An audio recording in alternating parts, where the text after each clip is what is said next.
Pirma po ng National Bureau of Investigation or NBI na posible pa rin po na ipasapina si Senador Alan Peter Cayetano kapag nabanggit yung pangalan niya sa mga magiging testimonya ng sports officials. Kaugnay po yan sa investigasyon sa mga anomalya raw sa 2019 SEA Games. Kinestyon din ni NBI Director Melvin Matibag ang pagkakatalaga kay Cayetano bilang chairman ng Philippine SEA Games Organizing Committee of FISGOC.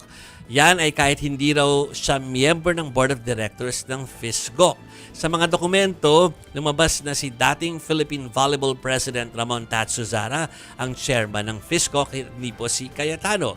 At dahil dyan, nakatakdang ipasampina si Zuzara, pati si FISGOC Chief Financial Officer Dexter Estacio at John Lester Benz Consejo na siya naman pong FISGOC Corporate Secretary. Samantala, bumelto po si Senator Ping Lacson sa patutsada ni Cayetano na bakit daw lumobo ang yaman ni Lacson.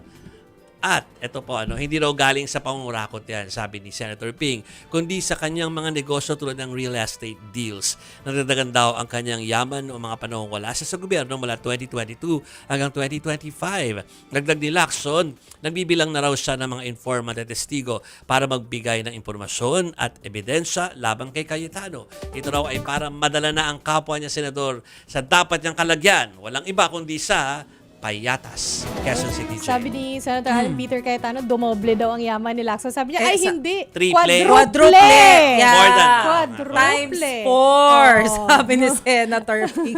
Sabi niya, hello, one cheap, double lang. Oo.